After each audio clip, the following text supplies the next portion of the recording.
Hello guys, ako nga pala si Joseph and long time no vlog. So sa mga bago lang sa channel ko, ako po ay isang estudyante dito sa New Zealand. So ngayon ay final year ko na po sa university, sa AUT. So ang video natin today, papakita ko sa inyo parang a day in the life, no? Paano buhay estudyante dito sa university sa New Zealand. So sana magustuhan niyo yung video guys. Like, comment, and subscribe, and sana mag-enjoy kayo.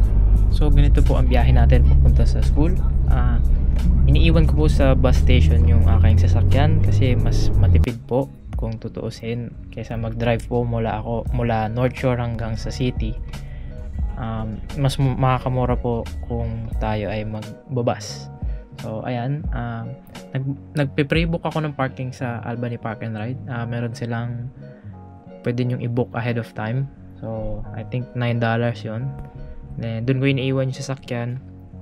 And then, pagka-park ko doon, tsaka tayo sasakay ng bus na NX2 papunta sa city. And, dadaan yun siya sa mismong campus ng AUT. Ngayong SEM, dalawa lang yung subjects namin. So, yun ay Research and Development, Part 1. So yung part 2 is next year pa, sa final semester ko. And yung other subject is special topic tungkol sa AI. So today is R&D day, so Research and Development Day. So wala talaga siyang actual class. Ngayon is magse-set up kami ng test bed, yung gagamitin namin na computer at hardware para sa aming research project. So, ang meeting time ng aming group is 2 p.m. So, inaabot ako ng 30 to 45 minutes sa bus. May mga bus lanes naman dito kaya walang traffic. And kaya mas convenient talaga pag magte-take tayo ng public transport kaysa mag-drive papunta sa mismong campus. And yun nga pala, wala kaming parking sa campus. Kaya nagbabas ako. So pagkababa natin ng bus, ito yung isa sa mga bus stop na madadaanan ng bus. Maglalakad pa ako papunta dun sa engineering building, pero makikita nyo dito na bumili muna ako ng makakain kasi hindi pa ako nakakain. Ayan. Bili tayo ng tinapay. And then pagkabili ko ng tinapay, diretso na ako sa WZ building, which is ang aming engineering building. So, yung isang bus stop is nasa kabilang side ng WZ na building. Bumaba lang ako agad kasi bumili lang ako makakain. And then, ayan na, nakita ko na ang aking mga kagrupo. So, kinita ko na yung mga kagrupo ko. And sa anim kami sa group. And sa aming anim, 3 lang yung pumunta today. So, yun, ganun talaga.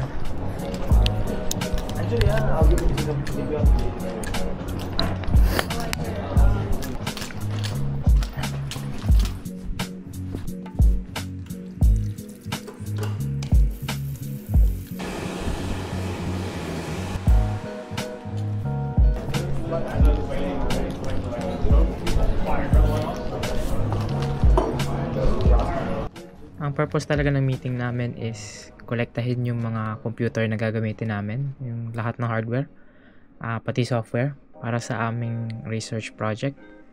Kikitain namin si Mr. Ramon and Enja. And pupunta kami sa research and development na room kung saan naka-assign yung mga desk na gagamitin namin para sa aming research. Meron palang isang napagalitan dito kasi wala siyang access card. Pero sinabi niya na nakakapasok na siya doon.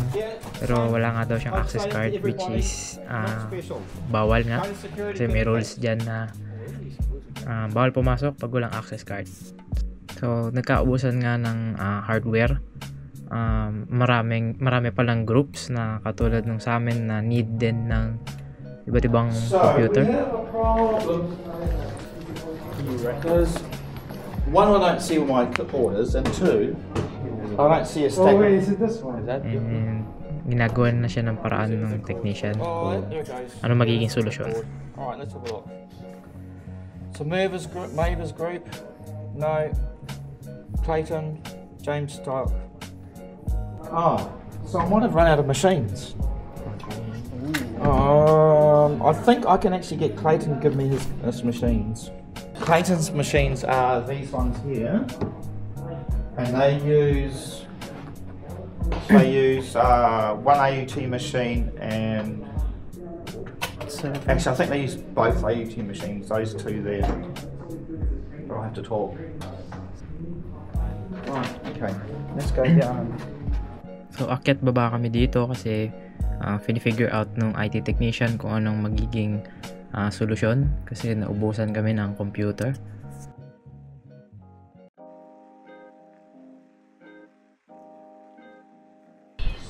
So what operating systems are you guys doing? Windows. Which one? There's lots of Windows. I can give you 3.1. Where are we going? We're going back to 3 to start with. Server data center standard, DHCP, whatever. Yeah. And sinabi niya na kaya niyang makapag-source ng dalawa pang computer para sa amin. And binigyan niya kami ng Ethernet cables at mga flash drives. And inutusan niya na rin kami mag-install ng mga operating system na gagamitin namin.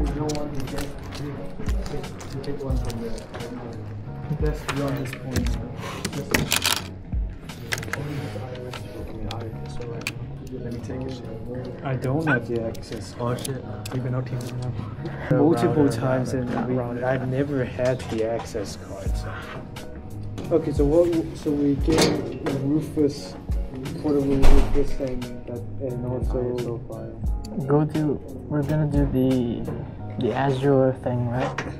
yeah, but that's like once you get the server, right? You're right. Oh yeah, let's rename it. So your one is gonna be So that 2019. name yours to then- which one are you taking? Don't rename it yet. 25. 25.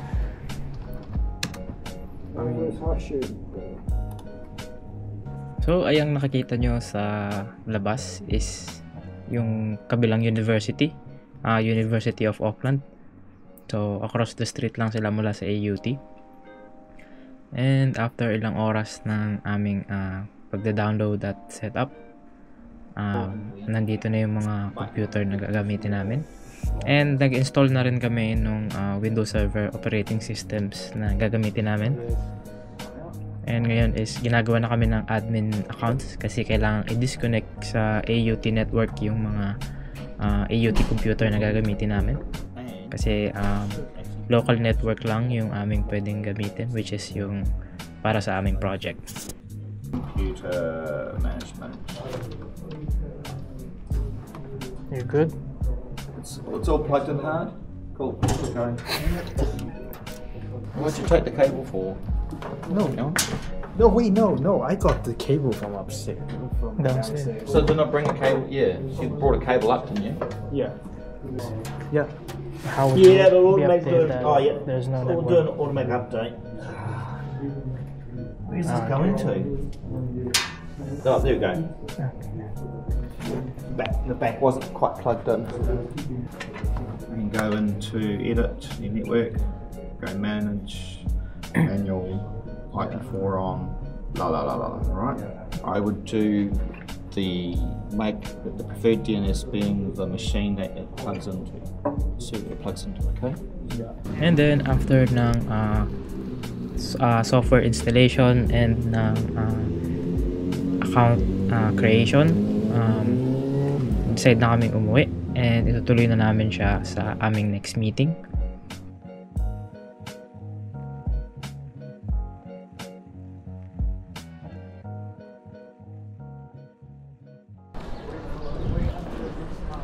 I'm gonna take the bus now.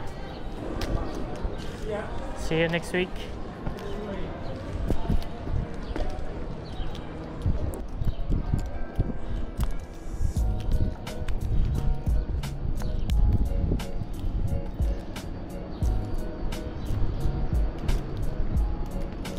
Dito makikita nyo naghintay na ako sa bus stop.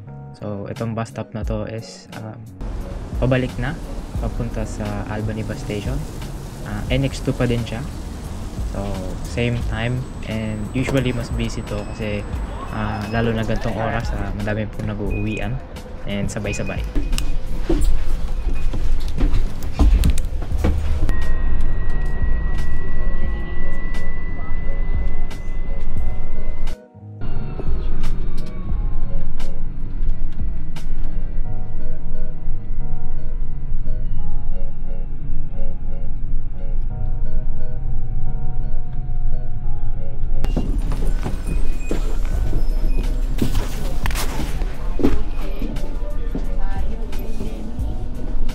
Go ahead. Oh, jeez. Cover.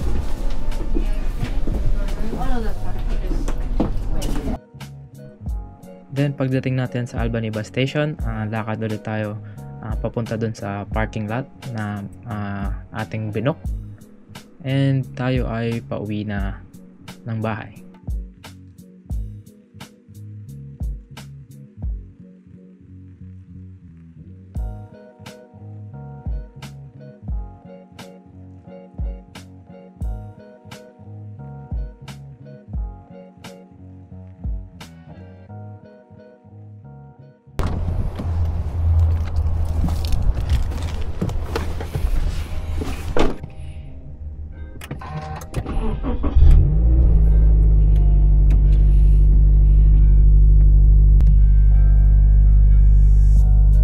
So yung ganitong oras din is medyo matraffic din siya. Inaabot din ako ng 10 to 15 minutes, 20 minutes minsan pag grabe talaga yung traffic. And ayun guys, yan ang ating a day in a life sa pagiging isang university student, final year university student. Studying ako ng BCIS sa AUT. And again, kung umabot po kayo dito sa part ng video na to, last part, sana nagustuhan nyo po ay nag-enjoy kayo, and please like, comment, and subscribe, and see you sa ating next video.